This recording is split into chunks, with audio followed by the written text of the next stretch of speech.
Sir నమస్తే అండి. నమస్తే. రాష్ట్రంలో ఎటు చూసిన అరెస్టుల పర్వం నడుస్తుంది. ఇప్పుడు కేటీఆర్ గారిని ఏసీబీ విచారణ తీసుకెళ్ళటం, మళ్ళీ త్వరలో అరెస్ట్ చేయబోతున్నారంటూ ఇయన్నీ చూస్తుంటే ఎలా అనిపిస్తుంది? రేవంత్ రెడ్డి గారు ఆయనకు చట్టాలపైన అవగాహన లేదు, న్యాయస్థానాల పట్ల గౌరవము లేదు.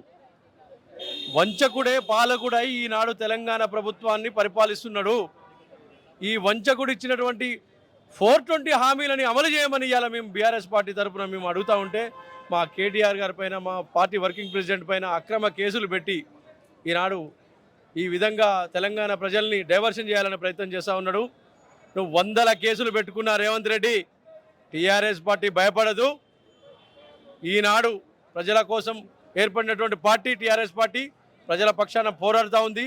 నువ్వు ఎన్ని డైవర్షన్ పాలిటిక్స్ చేసినా సార్ ఇప్పుడు ఒక మాట సార్, ఇప్పుడు ఎక్కడ నిధులు డైరెక్ట్ కేటీఆర్ అకౌంట్లోకి పోలేదు, పోనీ ఎక్కడ మిస్యూజ్ అయితే అవ్వలేదు. కానీ మరి అలాంటి దాన్ని పట్టుకొని, ఆ కేసును పట్టుకొని ఆయన అరెస్ట్ చేయించడానికి కారణం పర్సనల్ టార్గెట్ ఏమైనా ఉందంటారా? ప్రభుత్వం అనేది ఒక వ్యవస్థ, ప్రజలు ఎన్నుకున్నటువంటి వ్యవస్థ. ఆ వ్యవస్థని నడిపేటటువంటి వ్యక్తులు విధానపరమైన నిర్ణయాలు తీసుకుంటారు.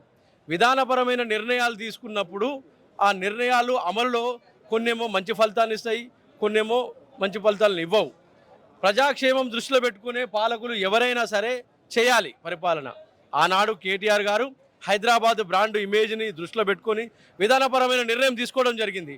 అటు తర్వాత ఎలక్షన్ కోడ్ రావడం జరిగింది. ఎలక్షన్ తర్వాత ఈ వంచన ప్రభుత్వం, రేవంత్ రెడ్డి ప్రభుత్వం ఏర్పడి ఆ విధానపరమైన నిర్ణయాన్ని విధానపరమైన లోపంగా తీర్చిదిద్ది విధానపరమైనటువంటి నేరంగా పరిగణించి ఇవాళ తప్పుడు కేసు పెట్టిండు ఈ ప్రజాపాలకుడు. వంచకుడే పాలకుడు అయితే ఏ విధంగా ఉంటుందో ఈనాడు మనం తెలంగాణ రాష్ట్ర ప్రభుత్వాన్ని చూస్తూ ఉన్నాం. ఈ 420 హామీల్ని అమలు చేసే చేతగాక ఈనాడు రేవంత్ రెడ్డి ఈ తప్పుడు కేసులు పెడతా ఉన్నాడు. అవునండి, నువ్వు ఇచ్చినటువంటి హామీలు నెరవేర్చు. ఇచ్చినటువంటి హామీలు ఎందుకు నెరవేర్చడం లేదు? 100 రోజులు అంటావు, ఇవాళ 12 నెలలు 13 నెలలు అయింది. ఎందుకు చేయలే? 100 రోజులు కాస్త 400 రోజులు, 400 రోజులు అయింది, 500 రోజులు అవుతుంది. ఇంకా ఎక్కువ రోజులైనా కూడా నీ చేత కాదు. నువ్వు ఈ డైవర్షన్ పాలిటిక్స్ చేస్తూ ఉండవు. ఒక కేసు తోటి భయపడలేదు లేదు, 100 కేసులు నువ్వు పెట్టినా కేటీఆర్ భయపడు, సామాన్య బీఆర్ఎస్ కార్యకర్త కూడా భయపడని ఈ విధంగా మేము రేవంత్ రెడ్డికి తెలియజేస్తా ఉన్నాం. ఎన్ని కేసులు పెట్టుకుంటావో పెట్టుకో, ఎంతమంది పోలీసులు పంపించినా కూడా, ఎన్ని నిర్బంధాలు చేసినా కూడా ఈ బీఆర్ఎస్ పార్టీ జనతా గ్యారేజ్ ప్రజల కోసమే పోరాడుతూ ఉంటుంది. ప్రజల సంరక్షణే ధ్యేయంగా, సంక్షేమమే ధ్యేయంగా బీఆర్ఎస్ పార్టీ ఎప్పటికీ ప్రజలతోటే మమేకమై ఉంటుందని చెప్పి మేము తెలియజేస్తా ఉన్నాం. కేటీఆర్ గారిని అరెస్ట్ చేస్తే ఎలా ఉండబోతుంది కార్యాచరణ, ఎలాంటి నిర్ణయాలు తీసుకుంటారు? కేటీఆర్ గారిని అరెస్ట్ చేస్తే సామాన్య ప్రజలే ఈ రాష్ట్రం అగ్నిగుండం చేస్తారు. బీఆర్ఎస్ కార్యకర్తలు ప్రజల పక్షాన పోరాడతారు. బీఆర్ఎస్ పార్టీ ఈ ప్రజల కోసం పోరాడుతుంది. ఈ రేవంత్ రెడ్డి వంచన ప్రభుత్వం, వంచకుడే పాలకుడే ఇచ్చినటువంటి హామీలు ఏవైతే హామీల కోసం ఇవాళ బీఆర్ఎస్ పార్టీ కార్యకర్తలు తప్పకుండా పోరాడుతూ ఉంటారు.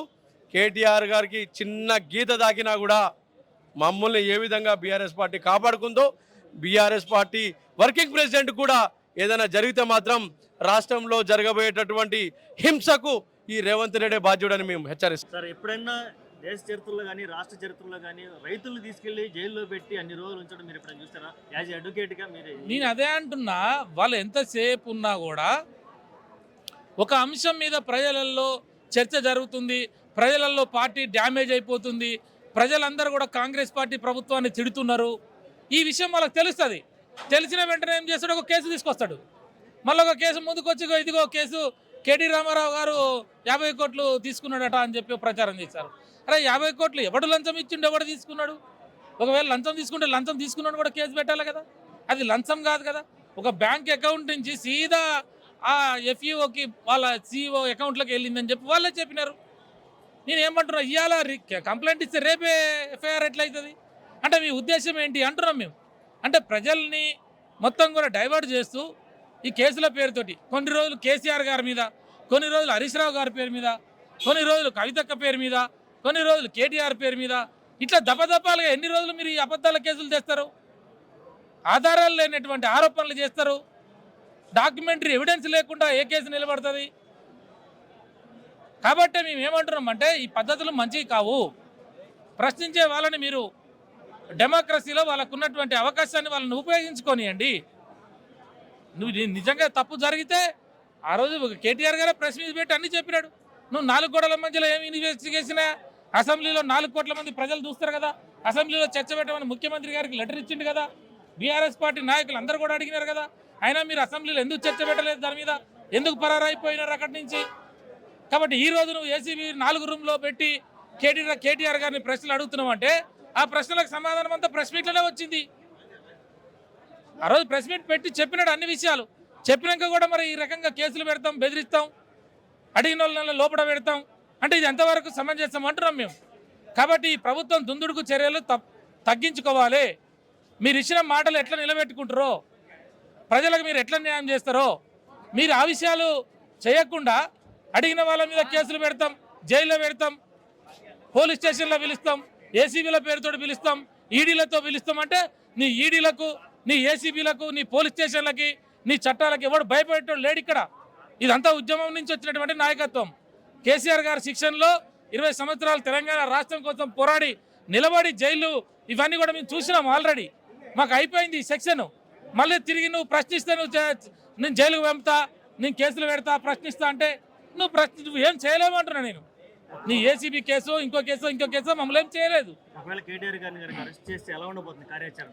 అరెస్ట్ చేసి ఇప్పుడు అధికారం ఉన్నదని చెప్పి నేను అరెస్ట్ చేస్తా, నేను లోపల వేస్తా అంటే ఎన్ని రోజులు వేస్తావో, మాకు కోర్టు లేవా, మాకు చట్టం లేదా? ఈడీ కేసులో కవితక్కని పెట్టినారు, ఎన్ని రోజులు పెట్టినావు నువ్వు? బెయిల్ వచ్చింది కదా, సుప్రీంకోర్టు ఉంది, ఇక్కడ హైకోర్టు ఉంది, ఇక్కడ చట్టం మీద మనం న్యాయవాదులు ఉన్నారు, మాకు లీగల్ సెల్ ఉన్నది, న్యాయ వ్యవస్థ ఉన్నది కదా ఈ దేశంలో, 4th పిల్లర్. కాబట్టి మేము ఏమంటున్నాం అంటే నువ్వు ఈ తప్పుడు కేసులతోటి నువ్వు ఆపలేవు అంటున్నాను నేను. కాబట్టి ఎప్పటికైనా కూడా ఈ దేశంలో రాజ్యాంగం అనేది ఉన్నది, ఈ దేశంలో సుప్రీంకోర్టు ఉన్నది, హైకోర్టులు ఉన్నాయి. ఆ కోర్టులో మాకున్న హక్కుల్ని మేము తప్పకుండా మేము అడుగుతాం, మేము వాదించుకుంటాం. తప్పకుండా కేటీఆర్ గారు కడిగిన ముత్యంలాగా ఈ కేసులో ఏసీబీ కేసు పెట్టినావు కదా నువ్వు, కడిగిన ముత్యంలాగా కేటీఆర్ గారు దీంట్లో మేము ప్రూవ్ చేయడానికి మేము సిద్ధంగా ఉన్నాం. ఏం తప్పు జరగలేనప్పుడు మాకు మందు భయమంటున్నావు. నేను నువ్వు భయపెడుతున్నావు, కేసులు పెడుతున్నావు, మళ్ళీ భయపడమని చెప్తున్నాం. ఈరోజు కేసీఆర్ ఎందుకు రావట్లేదు, మాట్లాడట్లేదు అంటాడు. కేసీఆర్ వస్తే మీరు తట్టుకుంటారా? కేటీఆర్ అడిగిన ప్రశ్నలకే సమాధానం చెప్పలేక పరారైపోతున్నారు. అసెంబ్లీలో చర్చ పెట్టమంటే దిక్కులేదు నీకు. నువ్వు ఈ రకంగా తప్పుడు కేసులు పెట్టి భయపెడతా అంటే ఎవడు భయపడుతున్నావు అంటున్నా నేను. నువ్వు ఇవాళ 4 గోడల మధ్యలో కేటీఆర్ గారిని కూర్చోబెట్టి అడిగిన ప్రశ్నలకు ప్రెస్ మీట్లో సమాధానం చెప్పిండు కదా. అసెంబ్లీలో చర్చ పెట్టమంటే 4 కోట్ల మంది జనం చూస్తారు, అసెంబ్లీలో మాట్లాడవా అని చెప్పి ముఖ్యమంత్రి గారికి లెటర్ పెట్టినాం, స్పీకర్కి లెటర్ పెట్టినాం. ఎందుకు నువ్వు మాట్లాడలేదని నేను అడుగుతున్నా నేను. అంటే అసెంబ్లీలో మాట్లాడితే కేటీఆర్ గారు జరిగిన వాస్తవాలు చెప్తే అది ప్రజలందరూ తెలిస్తే అని మీ మొఖాన ఊస్తారు. కాబట్టి నువ్వు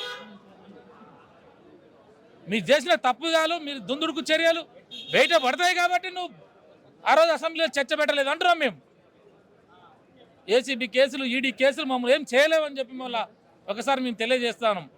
ఇక్కడ ఉద్యమ సింహాలు, పులి బిడ్డలు ఒక్కొక్కడు ఒక కేసీఆర్ అయి ఉన్నారు ఇక్కడ తెలంగాణలో. కాబట్టి కాంగ్రెస్ పార్టీ ఇప్పటికైనా ఇచ్చిన మాటలు నిలబెట్టుకొని, ప్రజలకు ఏం మాటలు ఇచ్చిరో ఆ మాటలు నిలబెట్టుకోమని మేము అడుగుతా ఉన్నాం. నువ్వు ఆ మాటలు కనుక నిలబెట్టుకోకపోతే రేపు స్థానిక సంస్థల ఎలక్షన్స్ రాబోతున్నాయి, మరో నెల లోపల మున్సిపాలిటీ ఎలక్షన్ రాబోతున్నాయి. కాంగ్రెస్ పార్టీని చీరి తెలంగాణ ప్రజలు చింతకట్టనికి సిద్ధంగా ఉన్నారు రాబోయే ఏ ఎలక్షన్ అయినా. కాబట్టి మీరందరూ కూడా అది గమనించాలని చెప్పి మేము హెచ్చరిక చేస్తూ ఉన్నాం. కేటీఆర్ గారిని, హరీష్ రావు గారిని, కవిత గారిని తప్పుడు కేసులు పెడతా అని చెప్పి, బెదిరిస్తా అని చెప్పి ఇక్కడ భయపడడానికి ఎవడు లేడు.